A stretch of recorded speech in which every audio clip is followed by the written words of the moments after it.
মাননীয় স্বরাষ্ট্রমন্ত্রী, আপনি জেগে উঠুন। বাংলাদেশ ভালো নেই। মানুষ বিচার চাওয়া বন্ধ করে দিয়েছে আপনার আমলে। আমরা হাদি ভাইয়ের বিচার নিশ্চিত করব।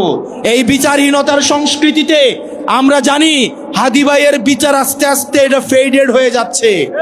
আজকের যে অপরাধ সংগঠিত হয় সেই অপরাধও মাননীয় স্বরাষ্ট্রমন্ত্রী মনে হয় উনি ঘুমিয়ে আছেন, ওনাকে জাগতে হবে। আমরা দেখেছি ভোটের মাঠে নারীদের কদর অনেক বেড়ে যায়।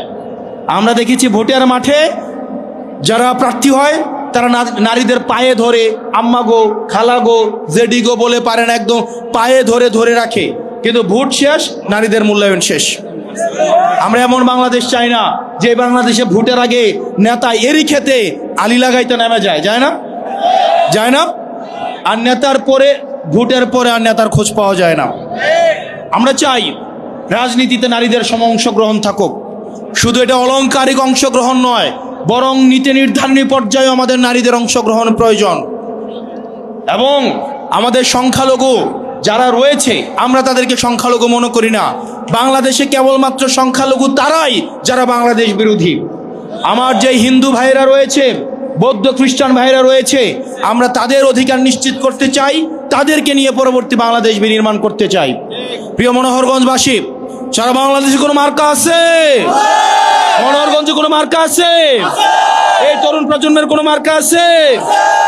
ও সেই মার্কা হাতের তালে মুখে বলে চারদিকে রব উঠেছে, ফুল ফুটেছে চারদিকে। আর্জেন্টিনা, ব্রাজিল, এইখানে মনে আর্জেন্টিনার সাপোর্টার নাই? আছে?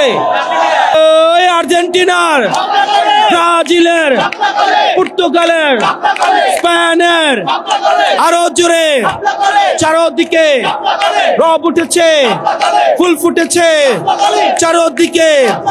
সংসদে আবার যাবে, সংসদে সরকারে সরকারে সরকারে সরকারে এবার যাবে।